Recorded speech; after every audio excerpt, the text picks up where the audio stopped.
ಅಂತಿಮದ ಆರಂಭ ಈ ಒಂದು ಕಾರ್ಯಕ್ರಮಕ್ಕೆ ಮತ್ತೊಮ್ಮೆ ನಿಮ್ಮೆಲ್ಲರಿಗೂ ಕೂಡ ಸ್ವಾಗತ.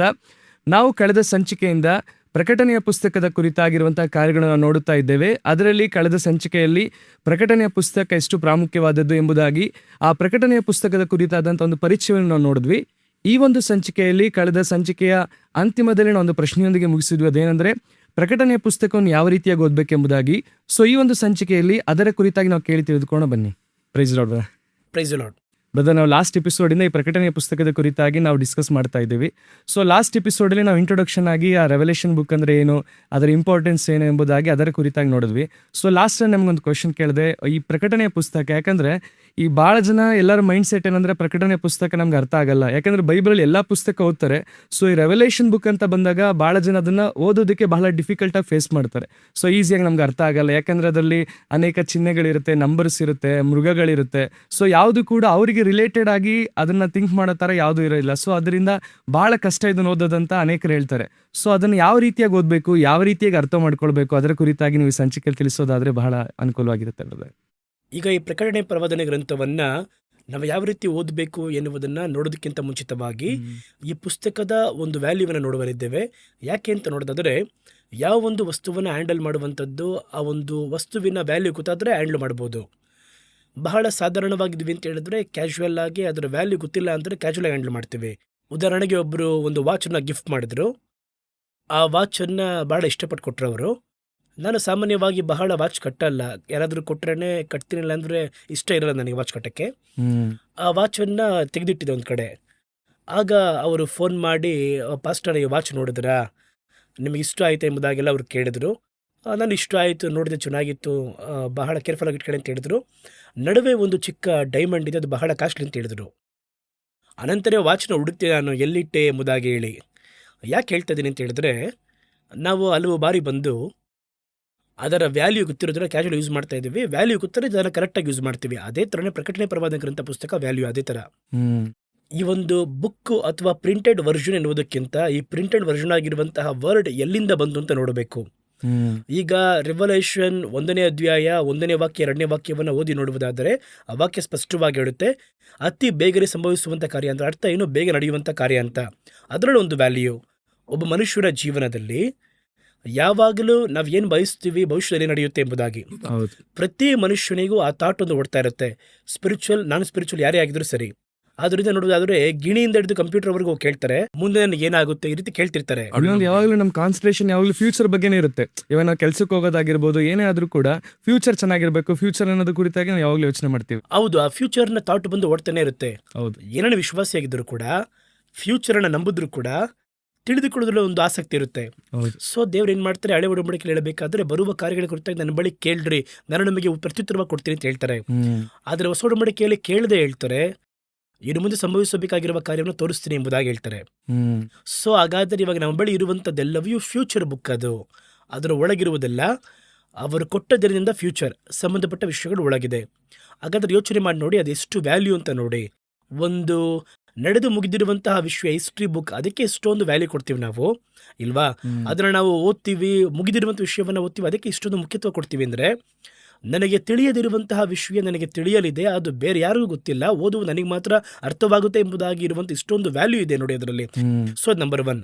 ಎರಡನೇದಾಗಿ, ಈಗ ಅದರಲ್ಲಿ ಬಂದು ತಂದೆಯಾದ ದೇವರು, ಈಗ ನಾನು ಹೇಳುವುದನ್ನು ಹಾಗೆ ಗಮನಿಸ್ತಾ ಬನ್ನಿ. ತಂದೆಯಾದ ದೇವರು ಯೇಸು ಕ್ರಿಸ್ತನಿಗೆ ಒಪ್ಪಿಸಿಕೊಟ್ಟಿದ್ದು. ಈಗ ತಂದೆ ನೇರವಾಗಿ ನಿಮಗೂ ನನಗೂ ಕೊಡಲಿಲ್ಲ, ಅವ್ರು ಯಾರ ಬಳಿ ಕೊಡ್ತಾ ಇದ್ದಾರೆ? ಯೇಸು ಕ್ರಿಸ್ತನ ಬಳಿ ಕೊಡ್ತಾ ಇದ್ದಾರೆ. ಯೇಸು ಕ್ರಿಸ್ತನು ತನ್ನ ದೂತರನ್ನು ಕಳುಹಿಸಿ ತಮ್ಮ ಸೇವಕನಾಗಿರುವಂತಹ ಯೋಹಾನನಿಗೆ ಪ್ರಕಟಿಸಿದಂತಹ ಕಾರ್ಯ ಅದು. ಹಾಗಾದ್ರೆ ಈ ಒಂದು ಪುಸ್ತಕ ನಮ್ಮ ಬಳಿ ರೀಚ್ ಆಗುವುದಕ್ಕಿಂತ ಮುಂಚಿತವಾಗಿ 4 ಸ್ಟೇಜ್ ದಾಟಿ ಬಂದಿದೆ. ಫ್ರಮ್ ದ ಹೆವನ್, ತಂದೆಯಿಂದ, ಅನಂತರ ಕ್ರೈಸ್ಟ್ ಬಳಿ ಹೋಗುತ್ತೆ. ಕ್ರೈಸ್ಟಿಂದ ಏಂಜಲ್ನ ಕಳುಹಿಸಿ ಅವ್ರು ಯಾರು ಬಳಿ ಕೊಡ್ತಾರಲ್ಲಿ? ಯೋಹಾನ್ ಬಳಿ ಕೊಡ್ತಾರೆ, ಅಪೊಸ್ತಲನ ಬಳಿ ಕೊಡ್ತಾರೆ. ಈಗ ಯೋಹಾನನ್ ನೋಡಿ ಹೇಳ್ತಾರೆ ಅವರು, ಆಸಿಯ ಸೀಮೆಯ 7 ಸಭೆಗಳಿಗೆ ಬರಿ ಅಂತ ಹೇಳ್ತಾರೆ. ಹಾಗಾದ್ರೆ 5ನೇ ಸ್ಥಳ ಯಾವುದು? ಸಭೆಗಳಿಗೆ ಬರಬೇಕು. ಸಭೆಗೆ ಅವರು ಕೊಡ್ತಾರೆ. ಯೋಹಾನ್ ಬರೆದಿದ್ದಾರೆ, ಅದರ ಕುರಿತಾಗಿ ಬರೆದು ಕೊಟ್ಟಿದ್ದಾರೆ. ಈಗ ಸಭೆಯಲ್ಲಿ ವಾಕ್ಯ ಹೇಳುತ್ತದೆ, ದೇವರಾತ್ಮನು ಸಭೆಗಳಿಗೆ ಹೇಳುವುದನ್ನ ಕಿವಿ ಉಳ್ಳವನು ಕೇಳಲಿ. ಹಾಗಾದ್ರೆ 6ನೇದಾಗಿ ಯಾರು ಇಂಟರ್ಫಿಯರ್ ಆಗ್ತಾ ಇದ್ದಾರೆ? ಪರಿಶುದ್ಧಾತ್ಮನ ಇಂಟರ್ಫಿಯರ್ ಆಗ್ತಾ ಇದ್ದಾರೆ. ಈಗ ಇದು ಯಾರಿಗೆ ಬಂದು ರೀಚ್ ಆಗ್ತಾ ಇದೆ? ಜನರಿಗೆ, ನಮಗೆ ಬಂದು ರೀಚ್ ಆಗ್ತಾ ಇದೆ. Each and every person. ನಾನೇ 7ನೇ ವ್ಯಕ್ತಿ. ಹಾಗಾದರೆ ಚೆನ್ನಾಗಿ ಗಮನಿಸಿ ನೋಡುವುದಾದರೆ ತಂದೆ, ಯೇಸು, ದೂತನು, ಅಪೋಸ್ತಲನು, ದೇವರಾತ್ಮನು, ಸಭೆ, ನಾನು. ಹ್ಮ್ ಹಾಗಾದರೆ ಸಭೆಯ ದೂತನಿಗೆ ಬರೆ ಎಂಬುದಾಗಿ ವಾಕ್ಯ ಹೇಳುತ್ತೆ. ಹಾಗಾದರೆ ಸಭೆಯಲ್ಲಿರುವಂಥ ಸೇವಕನಿಗೂ ಅವರಿಗೆ ಅದನ್ನು ಕೊಡಲ್ಪಟ್ಟು ಅವರ ಮುಖಾಂತರವಾಗಿ ಸಭೆ ಕೊಡಲ್ಪಡುತ್ತೆ. 7 ಸ್ಟೇಜ್ ಇದೆ ಅದರಲ್ಲಿ. ಓಕೆ. ಹಾಗಾದರೆ ಈ ಪುಸ್ತಕವನ್ನು ಓದಬೇಕಾದ್ರೆ ಇದೇ ರೀತಿ ನಾನು ನಂಬುತ್ತೇನೆ, ಎಲ್ಲ ಪುಸ್ತಕ ಕೂಡ. ಆದರೆ ಈ ಪುಸ್ತಕದಲ್ಲಿ ಪ್ರೋಟೋಕಾಲ್ ಇದೆ. ಹೌದು. ಹಾಗಾದರೆ ಒಂದು ಪುಸ್ತಕವನ್ನು ಓದುವಂಥವರಿಗೆ ಈ ಬುಕ್ ಇನ್ನೊಂದು ವಿಶೇಷತೆ ಇದೆ. ಹ್ಮ್ ಎಲ್ಲ ಸತ್ಯವೇದ ವಾಕ್ಯವನ್ನು ರಾತ್ರಿ ಹಗಲು ಧ್ಯಾನ ಮಾಡಬೇಕು. ಹಗಲಿರುಳು ದೇವರ ವಾಕ್ಯವನ್ನು ಧ್ಯಾನಿಸುವವನು ಧನ್ಯನು. ಹ್ಮ್ ಆದರೆ ಈ ಪುಸ್ತಕಕ್ಕೆ ಮಾತ್ರ ವಾಕ್ಯ ಹೇಳುತ್ತೆ, ಓದುವವನು, ಧ್ಯಾನ ಮಾಡುವವನು, ಕೇಳುವವನು ಭಾಗ್ಯವಂತನು. ಹೌದು. ಹಾಗಾದರೆ ಇದು ಎಷ್ಟು ಒಂದು ವಿಶೇಷತೆ ನೋಡಿ. ಹಾಗಾದರೆ ನಮ್ಮ ಬಳಿ ಇದು ಬಂದು ಸೇರುವಾಗ 7th ಸ್ಟೇಜ್ ಅದು. ಹ್ಮ್ ಇಷ್ಟು ಮಂದಿಯನ್ನ ಕ್ರಾಸ್ ಮಾಡಿ ಒಂದು ವಿಷಯ ನನಗೆ ಬರುತ್ತೆ ಅಂತ ಹೇಳಿದ್ರೆ ಅದು ಎಷ್ಟು ವ್ಯಾಲ್ಯೂ ಆಗಿರಬೇಕು ಹೌದು. ಇಲ್ವಾ? ಹ್ಮ್ ಇವತ್ತು ನೀವು ಬಹಳ ಹೋಗಿ ನೋಡಿ, ಒಂದು ದೊಡ್ಡ ವಿಷಯವನ್ನ ಮಾಡಬೇಕಾದ್ರೆ ಒಂದು 50 ರೂಪಾಯಿ ಕೇಳ್ತೀರಾ ಅಂದರೆ ತಕ್ಷಣ ತೆಗೆದು ಕೈ ಕೊಟ್ಬಿಡ್ತಾರೆ, 50 ರೂಪೀಸ್ ಎಂಬುದಾಗಿ. ನೀವು 5 ಲಕ್ಷ ಕೇಳ್ತೀರಾ ಅಂದರೆ ನಿಮಗೇನು ಮಾಡ್ತಾರೆ ಅಂದರೆ ಒಂದು ಪತ್ರದಲ್ಲಿ ಬರೆದು ಒಂದು ಶ್ಯೂರಿಟಿ ಕೈ ಬರವನ್ನು ಹಾಕಿ ತೆಗೆದಿದ್ದ ಕೂಡಲೇ ಕೈ ಕೊಡೋದಿಲ್ಲ. ಅದನ್ನು ಯಾರಾದೊಬ್ಬರನ್ನ ಶ್ಯೂರಿಟಿ ಹಾಕಬೇಕು ಅಂತ ಹೇಳ್ತಾರೆ. ನೀವು 5 ಕೋಟಿ ಬ್ಯಾಂಕಲ್ಲಿ ಕೇಳ್ತೀರಾ ಅಂತ ಹೇಳಿದ್ರೆ ನಮಗೆ ಡಾಕ್ಯುಮೆಂಟ್ಸ್ ಎಲ್ಲ ಕೇಳ್ತಾರಲ್ವಾ? ಹೌದು. ನಿಮ್ಮ ಡಾಕ್ಯುಮೆಂಟ್ಸ್ ಏನು, ಯಾರು ಶ್ಯೂರಿಟಿ ಹಾಕ್ತಾರೆ ನಿಮಗೆ, ನಿಮ್ಮ ಇದೆಲ್ಲ ಕೇಳ್ತಾರಲ್ವ ಇಷ್ಟೊಂದು, ಅಲ್ವಾ? ಹಾಗಾದರೆ ಆ ವ್ಯಾಲ್ಯೂ ಕೂಡ್ತಾ ಕೂಡ್ತಾ ಕೂಡ್ತಾ ಅರ್ಥವೇನೆಂದರೆ ಆ ವ್ಯಕ್ತಿಗಳ ಪ್ರೋಟೋಕಾಲ್ ಅಧಿಕವಾಗ್ತಾನೆ ಹೋಗುತ್ತೆ.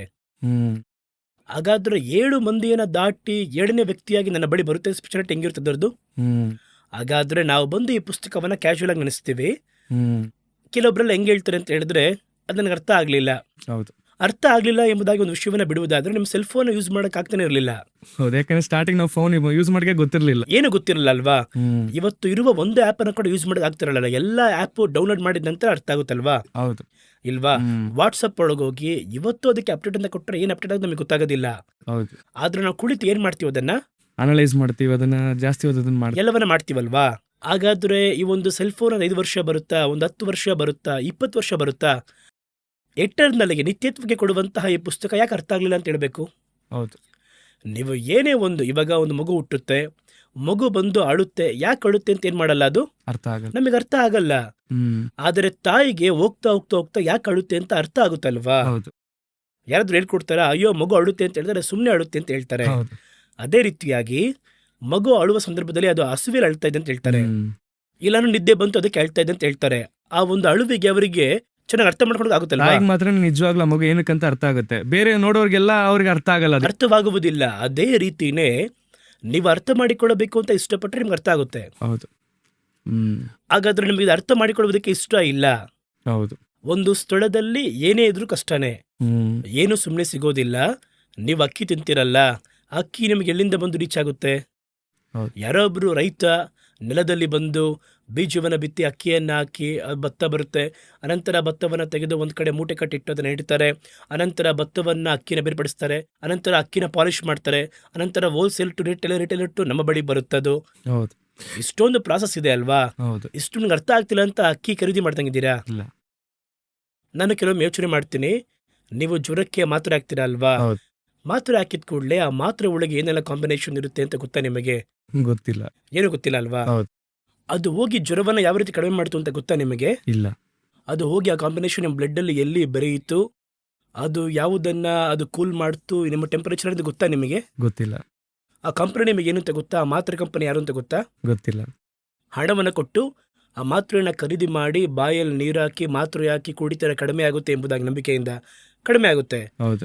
ಒಂದು ಮಾತ್ರೆಯನ್ನ ಇಷ್ಟೊಂದು ಅರ್ಥವಾಗಿರೋ ವಿಷಯವನ್ನು ಅಕ್ಸೆಪ್ಟ್ ಮಾಡಬೇಕಾದ್ರೆ ಹ್ಮ್ ನಿಮ್ಮ ಆತ್ಮಕ್ಕೆ ಬೇಕಾಗಿರೋದನ್ನ ಯಾಕೆ ಅಕ್ಸೆಪ್ಟ್ ಮಾಡೋದಿಲ್ಲ? ಹೌದು. ನನಗೆ ಕೇಳಿದ್ರೆ ನಾನು ಹೇಳ್ತೀನಿ ಅಂತ ಹೇಳಿದ್ರೆ, ಸ್ಪಿರಿಚುವಲ್ ಲೇಜಿನೆಸ್, ಇದು ಹ್ಮ್ ಆತ್ಮಿಕ ಸೋಮಾರಿತನ. ಇನ್ನೊಂದೇನಂದ್ರೆ ಬಹಳ ಜನ ಮೈಂಡ್ ಸೆಟ್ ಏನಂದ್ರೆ ಅವ್ರಿಗೆ ಈಸಿ ಆಗಿರೋ ಬುಕ್ಸ್ನೇ ಓದ್ತಾರೆ. ಯೂಶಲಿ ಕೀರ್ತನೆಗಳ ಪುಸ್ತಕ ಆಗಿರ್ಬೋದು, ಸುವಾರ್ತೆ ಪುಸ್ತಕಗಳು, ಯಾಕಂದ್ರೆ ಇದು ಓದ್ಬೇಕಾದ್ರೆ ಈಸಿಯಾಗಿ ಅರ್ಥ ಆಗುತ್ತೆ. ಸೊ ಅಷ್ಟೇ ಬೈಬಲ್ ಅಂತ ಬಹಳ ಜನ ಅಷ್ಟಕ್ಕೆ ಸೀಮಿತವಾಗಿರ್ತಾರೆ. ಇಲ್ಲ, ಅದು ಒಂದು ವೇಳೆ ಕೀರ್ತನೆ ಆಗಿರಲಿ, ಬೇರೆ ಪುಸ್ತಕ ಆಗಿರಲಿ, ಹ್ಮ್ ಅದರ ಹಿಂದೆ ಕೂಡ ದೇವರ ಒಂದು ಮರ್ಯಾದ ಕಾರ್ಯ ಇದೆ. ಹೌದು. ಈಗ ಕೀರ್ತನೆಗಳಲ್ಲಿ ಹೇಳ್ತಾರೆ, ನನ್ನ ದಾಡಿಯನ್ನು ಎಳೆದರು, ನನ್ನ ದೇವರು ಯಾಕೆ ಕೈ ಬಿಟ್ಟೆ, ಇದೆಲ್ಲ ಎಲ್ಲಿದೆ? ಕೀರ್ತನೆಗಳಲ್ಲಿದೆ. ಹೌದು. ನೀವು ಕೀರ್ತನೆಗಳನ್ನು ಕೂಡ ಬರೀ ನಾರ್ಮಲ್ ಆಗಿ ಓದ್ತಾ ಹೋದ್ರೆ ಅದರ ಟೇಸ್ಟ್ ಸಿಗಲ್ಲ ನಿಮ್ಗಲ್ವಾ? ಹೌದು. ಇಲ್ವಾ? ಕೆಲವೊಮ್ಮೆ ನೀವು ನೋಡುವುದಾದರೆ ರೋಡಲ್ಲಿ ನಿಂತು ನೋಡಿರ್ತೀರಾ, ಅರ್ಜೆಂಟಾಗಿ ಊಟ ಮಾಡ್ತಾ ಇರ್ತಾರೆ. ಹೌದು. ಅವ್ರೇನು ಮಾಡ್ತಂತ ನೋಡೋದಾದ್ರೆ ಅಲ್ಲಿರೋ ಪಲ್ಯ ಎಲ್ಲ ಮಿಕ್ಸ್ ಮಾಡಿ ಎಲ್ಲ ಬಾಯಿಗೆ ಹಾಕ್ಕೊಂಡು ಅವ್ರು ಯಾಕೆ ಇಷ್ಟು ಅರ್ಜೆಂಟಾಗಿ ಊಟ ಮಾಡ್ತಾರೆ ಅಂತ ಕೇಳೋರು ಹೇಳ್ತಾರೆ, ಬಹಳ ಕೆಲಸ ಇದೆ, ಹೌದು. ಹಸಿವೆ ತಿನ್ನಬೇಕು, ಹಸಿವೆ ಅಡಗಿದ್ರೆ ಸಾಕು. ಆದರೆ ಆ ರೀತಿ ತಿನ್ನಬಾರ್ದು ಅಂತ ಅವ್ರಿಗೆ ಗೊತ್ತಿಲ್ಲ. ಹೌದು. ಅದರ ಸಿಚುವೇಶನ್ ಆ ರೀತಿ ಇದೆ. ಬಹಳ ನಮ್ಮೂರಲ್ಲಿ ಹೇಳ್ತಾರೆ, ಅಗೀದು ತಿಂದರೆ 100 ವಯಸ್ಸು ಅಂತ ಹೇಳ್ತಾರೆ. ಅದರ ಅರ್ಥ ಏನಂತ ಕೇಳುವುದಾದರೆ, ಕುರುಕ್ ತಿಂಡಿ ತಿನ್ನಬಾರ್ದು ಅಂತ ಅಲ್ಲ, ಕುಳಿತು ನಿಧಾನವಾಗಿ ತಿಂದರೆ ಆ ದೇಹ ಬಂದು ಬಹಳ ದಿನ ಇರುತ್ತೆ. ಏನು ಕಾರಣ ಅಂತ ಕೇಳುವುದಾದರೆ, ನಾವು ಚೆನ್ನಾಗಿ ಅಗಿದು ನುಂಗಿದ್ರೆ ಡೈಜೆಸ್ಟಿವ್ ಸಿಸ್ಟಮ್ಸ್ ಚೆನ್ನಾಗಿ ವರ್ಕ್ ಮಾಡುತ್ತೆ, ಅವಾಗ ನಮಗೆಲ್ಲ ಸರಿಯಾಗಿರುತ್ತೆ. ಅದೇ ರೀತಿಯೇ ಸತ್ಯವೇದ ವಾಕ್ಯವನ್ನ ಮೆಲುಕು ಹಾಕಬೇಕು. ಆದ್ರಿಂದ ವಾಕ್ಯ ಹೇಳುತ್ತದೆ, ಅವರನ್ನು ಹಸುರಿಗಾವಲ ಬಳಿ ನಡೆಸುತ್ತಾನೆ. ನೀವು ಒಳ್ಳೆ ಕುರಿಯನ್ನು ನೋಡಿ, ಮೇಯ್ದೇನು ಮಾಡುತ್ತೆ, ಅದು ಕುಳಿತು ಮೆಲುಕು ಹಾಕುತ್ತೆ. ನೀವು ಹಸು ನೋಡಿ ಚೆನ್ನಾಗಿ ಮೇಯುತ್ತೆ, ಆಮೇಲೆ ಮೆಲುಕು ಹಾಕುತ್ತೆ. ಆಮೇಲೆ ಕೋತಿ ನೋಡಿ ಚೆನ್ನಾಗಿ ಅದು ಒಳಗೆ ಅಡಿಸ್ಕೊಳ್ಳುತ್ತೆ, ಆಮೇಲೆ ಮೆಲುಕು ಹಾಕುತ್ತೆ. ಈಗ ನಾವು ಮಾತ್ರ ಇಷ್ಟ ಬಂದೇ ತಿಂದ್ಬಿಡ್ತೀವಿ. ಬೆಳಗ್ಗೆದ್ದು ಬೈಬಲ್ ಓದಬೇಕು, ಓದೋದೇ ಇಲ್ಲ. ಒಂದು ಗ್ರೂಪ್ ಓದ್ತಾರೆ, ಓದ್ಬೇಕಾದ್ರೆ ಗಡಗಡ ಅಂತ ಕೇಳಿದ್ರೆ ಟೈಮೇ ಇಲ್ಲ, ಹೋಗ್ಬೇಕು. ಅದು ನಿಮ್ಮ ದೇಹಕ್ಕೆ ಹಾನಿಕರ. ಹೌದು. ನೀವು ಅದನ್ನ ಹೆಂಗ್ ಕೆಡಿಸ್ಕೊಂಡ್ರಿ ಅಂತ ಹೇಳ್ತೀನಿ ನೋಡಿ. ಏನ್ರಿ ಬೈಬಲ್ ಓದು ಕೆಡಿಸ್ಕೊಂಡಿದ್ದು ಅಂತ ಹೇಳ್ತೀರಲ್ಲ, ಅಂದ್ರೆ ನಿಮ್ಮ ಬೈಬಲ್ ಅನ್ನ ಧ್ಯಾನ ಮಾಡದೆ ಏನು ಮಾಡದೆ ಬರೀ ಓದಿದ್ದೇವೆ ಅನ್ನೋ ಮತ್ತೆ ಸ್ಯಾಟಿಸ್ಫ್ಯಾಕ್ಷನ್ ಬರುತ್ತಲ್ವ ನಿಮಗೆ, ಹೌದು. ಬೈಬಲ್ ಓದಿದ್ದೇವೆ ಆ ರೀತಿಯಾಗಿ, ಅದೇನು ಬೇಸಿಸ್ ಅದು? ಸೊ ಈ ಸತ್ಯವೇದವನ್ನ ಪ್ರತ್ಯೇಕವಾಗಿ ಪ್ರಕಟಣೆ, ಎಲ್ಲ ಪುಸ್ತಕ ಕೂಡ ಹಾಗೆ, ಪ್ರಕಟಣೆ ಪುಸ್ತಕ ಸಪ್ರೇಟಾಗಿ ಹೇಳ್ತಾ ಇಲ್ಲ, ಪ್ರಕಟಣೆಯ ಪುಸ್ತಕವನ್ನ ನೀವು ಎಷ್ಟರ ಮಟ್ಟಿಗೆ ಧ್ಯಾನ ಮಾಡ್ತೀರೋ ಅಷ್ಟರ ಮಟ್ಟಿಗೆ ಅಷ್ಟೊಂದು ವಿಷಯ ಒಳಗಿದೆ, ಅಷ್ಟು ಫ್ಯೂಚರ್ ಸಂಬಂಧಪಟ್ಟದ್ದು. ಹೌದು. ಇವಾಗ ಯೇಸು ಬಂದರೂ ಸತ್ತನು ಪುನರುತ್ಥಾನ ಹೊಂದಿದನು ಎನ್ನುವುದು ಪ್ರವಾದನೆಯಾಗಿದೆ, ಹೌದು. ಅದನ್ನು ಧ್ಯಾನ ಮಾಡಬಹುದು. ಆದರೆ ಇದು ಇನ್ನು ಮುಂದೆ ಯೇಸು ಬರುತ್ತಾರೆ, ಆಳ್ವಿಕೆ ಮಾಡ್ತಾರೆ, ಸತ್ತವರು ಎದ್ದು ಬರುತ್ತಾರೆ, ಎಷ್ಟೊಂದು ವಿಷಯ ಒಳಗಿದೆ. ಹಾಗಾದರೆ ಈ ಧ್ಯಾನ ಎನ್ನುವಂಥದ್ದು, ಈ ಇಂಪಾರ್ಟೆನ್ಸ್ ಎನ್ನುವಂಥದ್ದು ನಾವು ಎಷ್ಟು ಕೊಡ್ತೀವಿ ಅನ್ನೋದು ನೋಡಬೇಕು. ಸೊ ಈ ಒಂದು ಎಪಿಸೋಡ್ನಲ್ಲಿ ಮೊದಲ ಭಾಗವಾಗಿ ನಾನು ಹೇಳಲು ಬಯಸುವುದು ಗಿವ್ ಟೈಮ್. ಇದು ನಿಮ್ಮ ಆತ್ಮವನ್ನು ಪ್ರಲೋಕದಲ್ಲಿ ಸೇರಿಸುವಂಥದ್ದು, ಅದಕ್ಕಿರುವ ಸಮಯವನ್ನು ಕೊಡಬೇಕು. ಕೆಲವರು ನೈಟ್ ನೋಡೋದಾದರೆ ಬಂದು ಚೆನ್ನಾಗಿ ನೈಟ್ ಡ್ರೆಸ್ಸಲ್ಲಿ ನೈಟ್ ಪ್ಯಾಂಟ್ ಎಲ್ಲ ಹಾಕಿ, ಲುಂಗಿ ಬೇಸ್ಟ್ ಎಲ್ಲ ಕಟ್ಕೊಂಡು, ಶಾರ್ಟ್ಸ್ ಹಾಕ್ಕೊಂಡು ಚೆನ್ನಾಗಿ ಮುಖವನ್ನು ತೊಳೆದು ರಿಲ್ಯಾಕ್ಸ್ಡಾಗಿ ಕುಡಿದು ಊಟ ಮಾಡ್ತಾರೆ. ಆಗ ಸಾಫ್ಟ್ನೆಸ್, ನಮಗೊಂದು ಫೀಲ್ ಇರುತ್ತೆ, ಊಟ ಮಾಡಿದಾಗ ಫೀಲ್ ಇರುತ್ತೆ. ನಾವು ಯಾಕೆ ರಿಲ್ಯಾಕ್ಸ್ ಆಗಿ ಊಟ ಮಾಡ್ತೀವಿ? ಯಾಕೆ ಮನೇಲಿ ಏನಾದರೂ ಶೂ ಸಾಕ್ಸ್ ಎಲ್ಲ ಹಾಕ್ಕೊಂಡು ಬೆಲ್ಟೆಲ್ಲ ಹಾಕ್ಕೊಂಡು ನೈಟ್ ಊಟ ಮಾಡ್ಬೇಕಾದ್ರೆ ಗಡಗಡ ಅಂತ ತಿಂದ್ರೆ ಹೆಂಗಿರುತ್ತೆ? ಅಷ್ಟು ಮಂದಿ ಏನಂತ ಹೇಳ್ತಾರೆ, ಯಾಕಪ್ಪ ಎಲ್ಲವನ್ನ ಬಟ್ಟೆ ಬದಲಾಯಿಸ್ಕೊಂಡು ಊಟ ಮಾಡಿ ಹೆಂಗಿರುತ್ತಲ್ಲ ಅಂತ ಕೇಳ್ತಾರಲ್ವಾ? ಅದೇ ರೀತಿಯೇ ಸತ್ಯವೇದ ವಾಕ್ಯವನ್ನು ಕುಳಿತು ನಿಧಾನವಾಗಿ ಧ್ಯಾನ ಮಾಡಬೇಕು. ಯಾಕಂದ್ರೆ ಏನಾಗಿದೆ ಬ್ರದರ್, ಈಗ ಬಿಸಿ ವರ್ಲ್ಡ್ ಆಗಿರೋದ್ರಿಂದ ಎಲ್ಲಾನು ಕೂಡ ಇನ್ಸ್ಟೆಂಟ್ ಆಗಿ ನೋಡಿ. ನಾವು ಊಟ ತಿನ್ಬೇಕಾದ್ರೆ ಅಷ್ಟೇ, ಮುಂಚೆ ಎಲ್ಲ ನೀವು ಹೇಳದಂಗೆ ಅಡಿಗೆ ಮಾಡಿ ಬಹಳ ನಿಧಾನಕ್ಕೆ ತಿಂತಾ ಇದ್ರು. ಇವಾಗೆಲ್ಲ ಇನ್ಸ್ಟೆಂಟ್ ಬಂದಿರೋದ್ರಿಂದ ಅದನ್ನ ಎಲ್ಲಾ ವಿಷಯದಲ್ಲೂ ಕೂಡ ಅದನ್ನೇ ಅಪ್ಲೈ ಮಾಡ್ತಾರೆ. ಬೈಬಲ್ ಕೂಡ ಇನ್ಸ್ಟೆಂಟ್ ಆಗಿ ನಂಗೆ ಅರ್ಥ ಆಗ್ಬೇಕು, ಇನ್ಸ್ಟೆಂಟ್ ಆಗಿ ನನಗೆ ಅರ್ಥ ಆಗ್ಬೇಕು. ಸೊ ಅರ್ಥ ಆಗ್ಲಿಲ್ಲ ಅಂದ್ರೆ ಈ ಬುಕ್ ಬೇಡ ಅಂತ ಈ ರೀತಿಯಾಗಿ ಜನ ಆ ರೀತಿ ಡಿಸೈಡ್ ಮಾಡ್ತಾರೆ. ನಾನು ನನ್ನ ವ್ಯೂ ಅನ್ನು ಹೇಳ್ತೀನಿ ನೋಡಿ, ಅದು ಸರಿನಾ ಅಂತ ನೀವು ಹೇಳ್ರಿ. ಬ್ಯುಸಿಯಾಗಿ ನಾವು ಇಟ್ಕೊಂತೀವಿ ವಿನಃ ಅಷ್ಟೊಂದು ಬ್ಯುಸಿಯಾಗಿ ನಾವಿಲ್ಲ. ಹೌದು. ಈ ಒಂದು ಫೋನ್ ಇದೆ ಅಲ್ವಾ, ಈ ಫೋನ್ ನೀವು ತೆಗೆದ್ರೆ ಮಿನಿಮಮ್ 10 ನಿಮಿಷ ಆದ್ರೂ ನೋಡ್ತೀರಾ ಅಲ್ವಾ? ಹೌದು. ಆ 10 ನಿಮಿಷದಲ್ಲಿ ಏನ್ ನೋಡಿದ್ರಿ? ಬೇಕಾಗಿರುವುದು 1 ನಿಮಿಷ ಮಾತ್ರ ಇರ್ತದ್ರಲ್ಲಿ. ಬಾಕಿ 9 ನಿಮಿಷ ಬೇಡದಿರುವಂತದ್ದನ್ನ ಅದು ಬಂದಿರೋದು ನೋಡಿರ್ತೀವಿ. ಅಲ್ಲೇ ನಮ್ಮ ಮೊಬೈಲಲ್ಲೇ ಗೊತ್ತಾಗುತ್ತೆ ಬ್ರದರ್. ಎಲ್ಲರೂ ಕೂಡ ಒಂದು ಸೆಲ್ಫ್ ಎಕ್ಸಾಮಿನ್ ಮಾಡಿ, ಮೊಬೈಲಲ್ಲಿ ಸ್ಕ್ರೀನ್ ಟೈಮ್ ಅಂತ ಬರುತ್ತೆ. ಆ ಸ್ಕ್ರೀನ್ ಟೈಮ್ ನೋಡಿದ್ರೆ ನಾವು ಡೈಲಿ ಎಷ್ಟು ಅವರ್ ನಾವು ಸ್ಕ್ರೀನ್ ಟೈಮ್ ಸ್ಪೆಂಡ್ ಮಾಡ್ತೀವಿ ನಮ್ಗೆ ಅಲ್ಲೇ ಗೊತ್ತಾಗುತ್ತಲ್ವಾ? ಹೌದು. ಹಾಗಾದ್ರೆ ಬಿಸಿ ಮಾಡಿಕೊಳ್ಳುತ್ತೇವೆ ನಮ್ಮನ್ನ. ಆ ಒಂದು ಟೈಮ್ ಅನ್ನ ನೀವು ಸೇವ್ ಮಾಡಬಹುದು. ಸೇವ್ ಮಾಡಿ ಏನ್ ಮಾಡಬಹುದು? ಬೈಬಲ್ ಓದಬಹುದು. ನನಗೆ ಒಬ್ಬರು ಸೇವಕರು ಗೊತ್ತು, ಒಂದು ಚಿಕ್ಕ ಬೈಬಲ್ ಪಾಕೆಟ್ ಅಲ್ಲಿ ಇಟ್ಕೊಂಡಿರ್ತಾರೆ. ಅವರು ಮನೆಯಲ್ಲಿ ಒಂದು ಬೈಬಲ್ ಇಟ್ಕೊಂಡಿರ್ತಾರೆ, ಚಿಕ್ಕ ಬೈಬಲ್. ಎಲ್ಲಾದ್ರೂ ಹೊರ ಹೋಗಿದ್ ಕೂಡ್ಲೆ 5 ಮಿನಿಟ್ಸ್ ವೆಯ್ಟ್ ಮಾಡಿ ಬರ್ತೀನಿ ಅಂತೇಳಿ ಬೈಬಲ್ ಕೈಲಿ ತಗೊಂಡ್ಬಿಡ್ತಾರೆ, ಹಿಂಗ್ ಕೂತ್ಕೊಂಡ್ಬಿಡ್ತಾರೆ. ನಾವಿದ್ರೆ ಏನ್ ಮಾಡ್ತಾ ಇದ್ವಿ? ಫೋನ್ ಕೈಲಿ ತಗೊಂತಾ ಇದ್ವಿ. ಟಕ್ಕಂತ ತಗೊಂಡು ಹಿಂಗ್ ನೋಡ್ತಿದ್ವಿ ಅಲ್ವಾ? ಅವ್ರು ಟಕ್ಕಂತ ಬೈಬಲ್ ತಗೊಂಡು ಓದ್ತಾ ಇರ್ತಾರೆ. ಹಂಗಂದ್ರೆ ಏನೊಂದು ವಾಕ್ಯ ನೋಡ್ತಾನೆ ಇರ್ತಾರೆ. ಈ ಒಂದು ಅಭ್ಯಾಸ ಬಂದು ದೇವರೊಂದಿಗೆ ಸಂಚರಿಸಬೇಕಾದ್ರೆ ಒಳಗಿರ್ತಾನೆ ಇರುತ್ತೆ. ಹಾಗಾದ್ರೆ ವಾಕ್ಯವನ್ನೇ ಧ್ಯಾನ ಮಾಡಿಸ್ತಾನೆ ಇರುತ್ತೆ, ಆ ವಾಕ್ಯದ ಬಗ್ಗೆ ಮೈಂಡಲ್ಲಿ ಓಡ್ತಾನೆ ಇರುತ್ತೆ. ನಮ್ಮನ್ನ ಬಹುತೇಕ ನಾವು ಬ್ಯುಸಿ ಮಾಡ್ಕೋಬೇಕು. ಕೆಲಸ ಇದೆ, ಇಲ್ಲ ಅಂತಲ್ಲ. ಇವಾಗ ನೀವು ಹೇಳಿ ಯೋಚನೆ ಮಾಡಿ ನೋಡಿ, ನಮ್ಮ ತಂದೆ ತಾಯಿಗಳು ಬಂದು ಒಂದು ಕಾಲಘಟ್ಟದಲ್ಲಿ ಮನೆಯ ಕೆಲಸವನ್ನು ನೋಡಿ, ಬಟ್ಟೆ ಒಗೆಯೋದಕ್ಕೆ ಅವಾಗ ಮಿಷಿನ್ ಇರಲಿಲ್ಲ, ಮಿಕ್ಸಿ ಇರಲಿಲ್ಲ, ಗ್ರೈಂಡರ್ ಇರಲಿಲ್ಲ, ಅನಂತರ ಹೋಟೆಲ್ಸ್ ಇಲ್ಲ. ಆ ಕಾಲಘಟ್ಟದಲ್ಲಿ ಎಲ್ಲವೂ ಮನೇಲೆ ಮಾಡ್ತಾ ಇದ್ವಿ ಇಲ್ವಾ? ಕೆಲ್ಸಕ್ಕೆ ಹೋಗ್ಬೇಕು, ಬರಬೇಕು, ಎಲ್ಲ ಮಾಡಬೇಕು. ಇವಾಗ ಕೂಡ ಅದನ್ನೇ ಮಾಡ್ತಾ ಇದೀವಲ್ವಾ? ಇವಾಗ ಕೂಡ ಅದನ್ನೇ ಮಾಡ್ತಾ ಇದೀವಿ. ಆದರೆ ಇವಾಗ ಅದಕ್ಕಿರುವಂಥ ಸೌಲಭ್ಯ ಅಧಿಕವಾಗಿದೆ ಅಲ್ವಾ? ಮಿಷಿನ್ಸ್ ಬಂದಿದೆ, ಎಲ್ಲ ಬಂದಿದೆ. ಯಾಕೆ ಟೈಮ್ ಇಲ್ಲ ಅಂತ ಹೇಳ್ತೀವಿ? ಇವಾಗ ಏನಂತ ಕೇಳುವುದಾದರೆ, ಡಿಸ್ಟ್ರಾಕ್ಟ್ ಮಾಡುವಂಥ ವಿಷಯ ಅಧಿಕವಾಗಿದೆ. ಹಿಂದೆ ಮನೆಗೆ ಬಂದರೆ ಮನೇಲಿರೋ ಜೊತೆ ಮಾತಾಡ್ತಾ ಇದ್ರಿ ಅಲ್ವಾ? ಇವಾಗ ಮನೆಗೆ ಬಂದ್ರೆ ಹೊರಗಿರೋ ಜೊತೆ ಬಹಳ ಮಾತಾಡ್ತಾ ಇದ್ದೀವಿ, ಯಾಕೆಂದ್ರೆ ಫೋನ್ ಬಂದದ್ರಿಂದ. ಅವಾಗೆಲ್ಲ ಮನೆಗೆ ಬಂದ್ರೆ ಟಿವಿ ಪ್ರೋಗ್ರಾಮ್ನಲ್ಲಿ ಏನಾದರೂ ಒಂದೆರಡು ಪ್ರೋಗ್ರಾಮ್ ಮಾತ್ರ ಇರ್ತಾ ಇತ್ತು. ಹೌದು ಇವಾಗ ಮನೇಲಿ 24 ಅವರ್ಸ್ ಟಿವಿಯಲ್ಲಿ ಪ್ರೋಗ್ರಾಮ್ ನೋಡ್ತಾ ಇದೆ. ಹೌದು ಸೊ ಇದೆಲ್ಲ ಏನ್ ಮಾಡಿದೆ ಅಂತ ನೋಡುವುದಾದರೆ, ನೀವು ದೇವರ ಬಳಿ ಇರುವುದನ್ನ, ಕುಟುಂಬದೊಂದಿಗೆ ಇರುವುದನ್ನ ಕ್ಲೋಸ್ ಮಾಡಿದೆ. ಆದ್ದರಿಂದ ಏನಾಗ್ತಾ ಇದೆ, ಇದನ್ನ ಓದುವುದಕ್ಕೆ ನಮಗೇನಿಲ್ಲ, ಸಮಯನೇ ಇಲ್ಲ. ಸರಿ, ಸೊ ಮೊದಲು ಚೆನ್ನಾಗಿ ಧ್ಯಾನ ಮಾಡಬೇಕು, ಓದಬೇಕು, ಇದರ ವ್ಯಾಲ್ಯೂ ನಿಮಗೆ ಅರ್ಥ ಆಗಬೇಕು. ಇದು ಬಂದು ಹೆಚ್ಚು ಕಡಿಮೆ 7ನೇ ಸ್ಟೇಜ್ನ ನನ್ನ ಬಳಿ ಬಂದು ರೀಚ್ ಆಗಿದೆ. ಹಾಗಾದ್ರೆ ಇದು ಇಷ್ಟೊಂದು ನನಗೆ ಇಂಪಾರ್ಟೆಂಟ್ ಎನ್ನುವುದನ್ನ ಅರ್ಥ ಮಾಡ್ಕೋಬೇಕು. ಸರಿನಾ? ಎರಡನೇದಾಗಿ, ಈಗ ಇದನ್ನ ಓದುವುದು ಅಥವಾ ಧ್ಯಾನ ಮಾಡುವುದು ಹೇಗೆ ಎಂಬುದಾಗಿ ನನಗೆ ಎಲ್ಲ ಗೊತ್ತಿಲ್ಲ. ನನಗೇನು ಗೊತ್ತೋ ಅದನ್ನು ಹೇಳ್ಕೊಡ್ತೀನಿ ನಿಮಗೆ. ಇದರಲ್ಲಿ ಒಂದು ಉದಾಹರಣೆಗೆ ಒಂದು ವಾಕ್ಯವನ್ನು ತೆಗೆದುಕೊಳ್ಳೋಣ. ಆ ವಾಕ್ಯವನ್ನು ಎಕ್ಸ್ಪ್ಲೈನ್ ಮಾಡಿದ್ರೆ ಯಾವ ರೀತಿ ಧ್ಯಾನ ಮಾಡುವುದು ಎಂಬುದಾಗಿ ಒಂದು ತಕ್ಕ ಮಟ್ಟಿಗೆ ಅರ್ಥ ಆಗುತ್ತೆ. ಸರಿನಾ? ಇವಾಗ ನಾನು ನನಗೆ ಗೊತ್ತಿರುವುದನ್ನು ಮಾತ್ರ ತಗೋತೀನಿ. ಪ್ರಕಟಣೆಯ ಪ್ರವಾದ ಗ್ರಂಥ 13ನೇ ಅಧ್ಯಾಯ 1ನೇ ವಾಕ್ಯವನ್ನು ತಗೊಳ್ಳೋಣ. ಆ ವಾಕ್ಯವನ್ನು ತೆಗೆದು ಓದುವುದಾದರೆ, ಸಮುದ್ರದೊಳಗಿಂದ ಬಂದ ಆಶ್ಚರ್ಯಕರವಾದ ಮೃಗ, ಸಮುದ್ರದಿಂದ ಮೃಗವು ಏರಿ ಬರುವುದನ್ನು ಕಂಡೆನು. ಅದಕ್ಕೆ 7 ತಲೆಗಳು, 10 ಕೊಂಬುಗಳು, ಕೊಂಬುಗಳ ಮೇಲೆ 10 ಮುಕುಟಗಳು, ತಲೆಗಳ ಮೇಲೆ ದೇವದೂಷಣ ನಾಮಗಳು ಇದ್ದವಂತಿದೆ. ಸೊ ಇದು ಬಂದು ಒಂದು ಸಾಮ್ಯ ಅಥವಾ ಒಂದು ದರ್ಶನ. ಆ ಒಂದು ಸಾಮ್ಯಗಳು ಬಂದು ಬೇರೆ ಬುಕ್ ಇದಕ್ಕೂ ಬಹಳ ಡಿಫರೆನ್ಸ್ ಇದೆ. ಈ ಸಾಮ್ಯವನ್ನು ನೋಡಿ 13ನೇ ಅಧ್ಯಾಯದಲ್ಲಿ ಇದರಲ್ಲಿ ನಾವು ನೋಡುವುದಾದರೆ, ಈ ಒಂದು ಸಾಮ್ಯ ಪರಿಪೂರ್ಣವಾಗಿ ಇಲ್ಲದಿರುವ ಸಾಮ್ಯ. ಹೌದು ಇಂಥ ಒಂದು ವಿಷಯ ಇಲ್ವೇ ಇಲ್ಲ. ಹೌದಾ? ಇವಾಗ ಇದನ್ನು ಓದಲಿದ್ದೇವೆ. ಈಗ ಮತ್ತೊಂದು ವಿಷಯ ಅರ್ಥ ಮಾಡ್ಕೋಬೇಕು. ಯೂಹಿಸಬಾರದು, ಹೌದು ಏನೇನು ಮಾಡಬಾರ್ದು, ಗೆಸ್ ಮಾಡಬಾರ್ದು. ಇದಾಗಿ ಇರ್ಬೋದೇನೋ ಎಂಬುದಾಗಿ ಅಂದುಕೊಳ್ಳಬಾರ್ದು. ಯಾಕೆ ಅಂತ ಹೇಳಿದ್ರೆ, ಗೆಸ್ ಮಾಡುವಂತ ನೀವು ಶಾರೀರಿಕವಾಗಿದ್ದೀರಾ, ಹೌದು ಅದು ಬರೆಯಲ್ಪಟ್ಟಿರುವುದು ಆತ್ಮವಾಗಿದೆ, ದೇವರಾತ್ಮನ ಬರೆದಿರುವುದು. ಆತ್ಮಕ್ಕೂ ಶಾರೀರಿಕಕ್ಕೂ ಯಾವಾಗಲೂ ಇದ್ದಾನೆ. ಹೌದು ಸುರಣ. ಹಾಗಾಗಿ ಆತ್ಮನಾದವನು ಹೇಳುವುದನ್ನು ಕಿವಿಯುಳ್ಳವನು ಕೇಳಲಿ. ನನಗೆ ಬಹಳ ಜ್ಞಾನ ಇರಬಹುದು, ನನ್ನ ಬಳಿ ಬಹಳ ತಿಳುವಳಿಕೆ ಇರಬಹುದು. ನೀವು ಪೌಲ್ ನೋಡುವುದಾದ್ರೆ ಒಂದು ಕಾರ್ಯ ಹೇಳ್ತಾರೆ, ಸಭೆಯ ಹಿರಿಯರು ಬರೆದು ಕೊಟ್ಟದನ್ನ ಪೌಲ್ ಏನ್ ಮಾಡಿದ್ರು ಅಂದ್ರೆ ಹೋಗಿ ಪ್ರಸಂಗ ಮಾಡಿದ್ರು ಅಂತಿದೆ. ಸುರಣ, ಇದು ಒಂದು ಕಾರ್ಯ. ಮತ್ತೊಂದು ಕಡೆ ಪೌಲನ್ನು ಗಮಾಲಿಯಲನ ಬಳಿಯಲ್ಲಿ ಓದಿದನು ಎಂಬುದಾಗಿ ಇದೆ. ಇದು ಎರಡನೇದು. ಆದ್ರೆ ನೀವು ಕಮ್ನಿಯನ್ನು ತಗೋಬೇಕಾದ್ರೆ ಪೌಲ್ 1 ಕೊರಿಂಥ 11ನೇ ಅಧ್ಯಾಯದಲ್ಲಿ ಹೇಳ್ತಾರಲ್ವಾ, ನಿಮಗೆ ಒಪ್ಪಿಸಿಪಟ್ಟದ್ದು ದೇವರಿಂದ ಹೊಂದಿಕೊಂಡೇನು. ಹಾಗಾದ್ರೆ ಪೌಲನ ಬಳಿ ನೀವು ನೋಡುವುದಾದರೆ 3 ಕಾರ್ಯವಿದೆ. ಒಂದು, ಗಮಾಲಿಯಲ ಬಳಿ ಅವರು ಓದಿದ್ದು, ಮತ್ತೊಂದು ಸಭೆಯ ಹಿರಿಯರು ಹೇಳಿಕೊಟ್ಟಿದ್ದು, ಮತ್ತೊಂದು ಕರ್ತನ ಹೇಳಿಕೊಟ್ಟದ್ದು. ಅರ್ಥ ಆಗ್ತಿದೆಯಾ? ಈಗ ನೀವು ಯಾವುದನ್ನ ಧ್ಯಾನ ಮಾಡ್ತೀಯ ಅನ್ನುವುದು ಕಾನ್ಸೆಪ್ಟ್. ಇನ್ನೊಂದು ಬದ್ರೆ ನೀವು ಹೇಳಿದಕ್ಕೆ ಒಂದು ಎಕ್ಸಾಂಪಲ್ ಹೇಳ್ತಾ ಇದ್ದೀನಿ. ಯೂಶಲಿ ರೆವಲ್ಯೂಷನ್ ಬುಕ್ನ ಅರ್ಥ ಮಾಡ್ಕೊಂಡು ಭಾಳ ಜನ ಏನು ಮಾಡ್ತಾರೆ ಅಂದರೆ, ಭಾಳ ಕಮೆಂಟ್ರೀಸ್ ಓದೋದು, ಭಾಳ ಜನ ಏನು ಮಾಡ್ತಾರೆ ಅಂದರೆ ಗೂಗಲಲ್ಲಿ ಸರ್ಚ್ ಮಾಡೋದು, ಈ ರೀತಿಯಾಗಿ ಅದನ್ನು ಆ ಕಡೆ ಭಾಳ ಮಿಕ್ಸಪ್ ಮಾಡಿ ಇದನ್ನ ಒಂದು ಅಂಡರ್ಸ್ಟ್ಯಾಂಡಿಂಗ್ ಅರ್ಥ ಮಾಡ್ಕೊಂಡು ಈ ಥರ ಓದೋವಂಥವ್ರು ಭಾಳ ಜನ ಇರ್ತಾರೆ. ಅದೇ ನಮಗೆ ಯೂಶುವಲ್ ಆಗಿರುತ್ತೆ. ಯೂಶುವಲ್ ಆಗಿ ಮೈಂಡಲ್ಲಿ ಏನಿರುತ್ತೆ ಅಂತ ನೀವು ಕೇಳುವುದಾದರೆ, ಇದು ಇವರು ಬಳಿ ಕೇಳಿದ್ರೆ ಈಸಿಯಾಗಿರುತ್ತಲ್ಲ, ಈ ಬುಕ್ ಓದಿದ್ರೆ ಈಸಿಯಾಗಿರುತ್ತಲ್ಲ. ಈಗ ನನಗೆ ಯಾವ ಥರ ದೇವರು ಮಾರ್ಪಡಿಸರು ಅಂತ ಹೇಳ್ತೀನಿ ನೋಡಿ. ಆರಂಭದಲ್ಲಿ ನನಗೂ ಹಾಗೆ ಇತ್ತು. ನನಗೂ ಬೈಬಲ್ ಟೀಚರ್ ಗೊತ್ತಿದ್ರು. ಏನೇ ಇದ್ರು ಅವ್ರಿಗೆ ನಾನು ಫೋನ್ ಮಾಡ್ತಿದ್ದೆ, ಅಣ್ಣ ಇದು ಏನು ಅಂತ ಕೇಳ್ತಾ ಇದ್ದೆ ಅವ್ರ ಬಳಿ. ಆಗ ಒಂದು ದಿನ ಅವ್ರಿಗೆ ಫೋನ್ ಮಾಡ್ತೀನಿ, ಅವ್ರ ಫೋನ್ ತೆಗಿಲಿಲ್ಲ. ನನಗೆ ಬೈಬಲ್ ಓದ್ತಾ ಇದ್ದೀನಿ, ನನಗೆ ಅವ್ರು ತೆಗಿಲಿಲ್ಲ. ತೆಗೆದೇ ಇರಬೇಕಾದ್ರೆ ಏನು ಮಾಡೋದು ಏನು ಅರ್ಥ ಆಗಲಿಲ್ಲ. ತಕ್ಷಣ ಏನು ಮಾಡಿದೆ, ದೇವರದ್ದು ಅರ್ಥ ಆಗ್ತಿಲ್ವಲ್ಲ ಎಂಬುದಾಗಿ ಹೇಳ್ಬೇಕಾದ್ರೆ ಒಳಗೆ ದೇವರಾತ್ಮ ಮಾತಾಡಿದ್ರು, ನೀನು ನನ್ನನ್ನು ಕೇಳು, ಇದನ್ನು ಬರೆದಿದ್ದು ನಾನು. ಅವ್ರ ಬಳಿ ಕೇಳಿದಾದರೆ ಅವರ ವ್ಯೂ ಹೇಳ್ತಾರೆ, ನನ್ನ ಕೇಳಿದ್ರೆ ನನ್ನ ವ್ಯೂ ನಾನು ಹೇಳ್ತೀನಿ ನಿನಗೆ. ಹೌದು, ಅವತ್ತಿಂದಲೇ ನಾನು ಕೇಳುವುದನ್ನು ನಿಲ್ಲಿಸಿದೆ. ನಾನು ಯೂಶಲಿ ಏನಂದ್ರೆ ಬದರ್, ಈಗ ಬೇರೆ ಬುಕ್ಸ್ಗೂ ರೆವಲ್ಯೂಷನ್ಗೆ ಏನು ಡಿಫ್ರೆನ್ಸ್ ಅಂದ್ರೆ, ಬೇರೆ ಬುಕ್ಸ್ ಕಮೆಂಟ್ರೀಸ್ ಎಲ್ಲ ಓದಬೇಕಾದ್ರೆ ಒಂದು ಮಟ್ಟಿಗೆಲ್ಲ ಸಿಮಿಲರ್ ಆಗಿರುತ್ತೆ. ಬಟ್ ಈ ರೆವಲ್ಯೂಷನ್ ಬುಕ್ ಬಗ್ಗೆ ಜನ ಬರ್ದಿರೋ ನೋಡೋದಾದ್ರೆ ಒಬ್ಬೊಬ್ರು ಒಂದೊಂದು ಒಪಿನಿಯನ್ ಬರ್ದಿರ್ತಾರೆ, ಒಬ್ಬೊಬ್ರು ಒಂದೊಂದು ರೀತಿಯಲ್ಲಿ ಅವ್ರು ಹೇಳೋದ್ರಿಂದ ಭಾಳ ಜನ ಇದನ್ನ ಓದೋದ್ರಿಂದನೇ ಕನ್ಫ್ಯೂಸ್ ಆಗ್ತಾರೆ.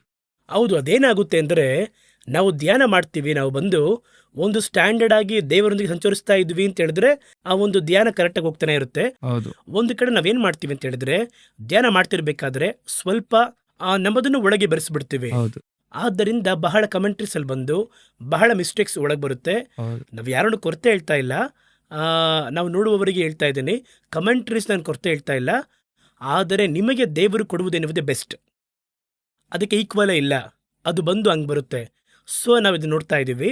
ಇಲ್ಲಿ ಯೋಹಾನ ಸಮುದ್ರ ತೀರದ ಮರಳಲ್ಲಿ ನಿಂತಿದ್ದಾರೆ. ಹಾಗಾದ್ರೆ ಸಮುದ್ರ ತೀರದ ಮರಳು ಅಂದ್ರೆ ಏನು? ನಾವು ಯೂಶುವಲ್ ಆಗಿ ಸಮುದ್ರ ತೀರದ ಮರಳು ಅಂತ ಹೇಳಿದ್ರೆ ಆ ಸೀಶೂರ್ ಅಲ್ಲಿ ಇರುವಂತಹ ಮರಳು ನಮಗೆ ಗೊತ್ತಲ್ವಾ. ಆದರೆ ಬೈಬಲ್ ಅಲ್ಲಿ ಇದಕ್ಕೆ ಬೇರೆ ಒಂದು ಅರ್ಥ ಇದೆ.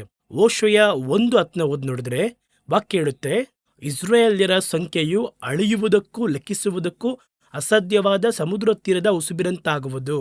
ಆ ರೀತಿ ಇದೆ. ಹಾಗಾದ್ರೆ ಸಮುದ್ರ ತೀರದ ಮರಳು ಯಾವುದಕ್ಕೆ ಗುರುತಾಗಿದೆ? ಇಸ್ರೇಲ್ ಜನಗಳಿಗೆ ಗುರುತಾಗಿದೆ. ಒಂದ್ ಕಡೆ ಹಿಂಗ್ ಇಟ್ಕೊಳ್ಳೋಣ, ಒಂದ್ ಕಡೆ ಸಮುದ್ರ ತೀರದ ಉಸುಬು ಎನ್ನುವುದು ಇಸ್ರೇಲ್. ಹಾಗಾದ್ರೆ ಸಮುದ್ರದಿಂದ ಒಂದು ಮೃಗ ಏರಿ ಬರುವುದನ್ನ ಕಂಡೆನು. ಸಮುದ್ರ ಅಂದ್ರೆ ಏನು? ಆ ರೀತಿ ನೀವು ಕೇಳುವುದಾದರೆ ಆದಿಕಾಂಡ 1:10 ನೀರೆಲ್ಲ ಒಂದು ಕಡೆ ಸೇರಿತು, ಸೇರಿದಂತಹ ಜಲಕ್ಕೆ ಸಮುದ್ರ ಎಂಬುದಾಗಿ ಹೆಸರಿಟ್ಟು. ಹಾಗಾಗಿ ಸಮುದ್ರ ಅಂತ ಹೇಳಿದ್ರೆ ನೀರು ಅಧಿಕವಾಗಿ ಕೂಡಿರುವ ಸ್ಥಳ. ಓಕೆ. ಈಗ ಆ ನೀರಿಗೆ ಏನರ್ಥ? ಸಮುದ್ರದ ಉಸುಬು ಅಂತ ಹೇಳಿದ್ರೆ ಇಸ್ರಾಯೇಲ್ಯರು. ಹೌದು. ನೀರಿಗೆ ಏನ್ ಹೇಳ್ತಾರೆ ಅಂತ ಹೇಳಿದ್ರೆ ಪ್ರಕಟಣೆ 17:15 ಹೇಳುತ್ತದೆ, ಆ ಜ್ವಾರ ಸ್ತ್ರೀಯು ವಾಸಿಸಿರುವ ನೀರುಗಳನ್ನು ಕಂಡಿಯಲ್ಲ, ಅವು ಪ್ರಜೆ, ಸಮೂಹ, ಜನ, ಭಾಷೆಗಳನ್ನ ಸೂಚಿಸುವಂತದಾಗಿದೆ ಎಂಬುದಾಗಿ ವಾಕ್ಯ ಹೇಳುತ್ತೆ. ಓಕೆ. ಹಂಗೆ ಅಲ್ವಾ? ಹಾಗಾದ್ರೆ ಏನರ್ಥ? ಸಮುದ್ರ ಎಂಬುದಾಗಿ ಹೇಳುವುದಾದರೆ ಇಸ್ರಾಯೇಲ್ ಅಲ್ಲದಿರುವಂತಹ ಜನಗಳು ಬಾಕಿ ಉಳಿದಿರುವವರು. ಓಕೆ. ಇದು ಲ್ಯಾಂಡು, ಇದು ಸಮುದ್ರ. ಲ್ಯಾಂಡ್ ಎನ್ನುವುದು ಇಸ್ರೇಲ್ ಸೂಚನೆ ಮಾಡುತ್ತೆ, ಸಮುದ್ರ ಎನ್ನುವುದು ಲೋಕದವರು. ನಾವು ಜನ ಸಮುದ್ರ ಎಂಬುದಾಗಿ ನಾರ್ಮಲ್ ಆಗಿ ಮಾತಾಡಬೇಕಾದ್ರೆ ಹೇಳ್ತೀವಿ, ನೀವು ಕೇಳಿದಿರಾ? ಜನಗಳು ಸಮುದ್ರದ ಹಾಗೆ ಅವರು ಹೊರಟು ಬಂದರು ಎಂಬುದಾಗಿ.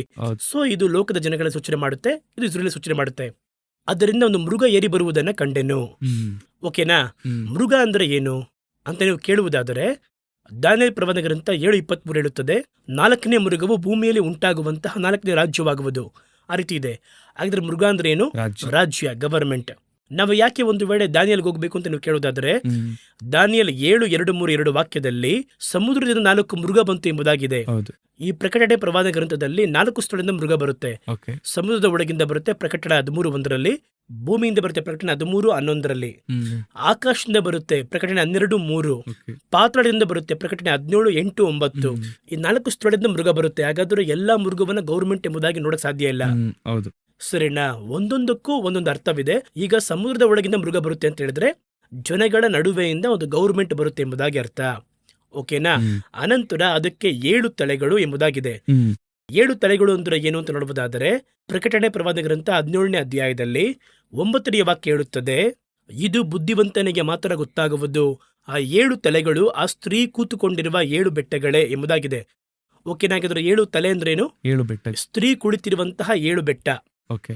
ಸ್ತ್ರೀ ಅಂದ್ರೆ ಏನು ಅಂತ ಕೇಳುವುದಾದರೆ ಅದೇ ಪ್ರಕಟಣೆ 17:18 ನೀನು ಕಂಡ ಆ ಸ್ತ್ರೀಯು ಭೂರಾಜರ ಮೇಲೆ ಅಧಿಕಾರ ಹೊಂದಿರುವ ಮಹಾನಗರಿ ಎಂದು ಇದೆ.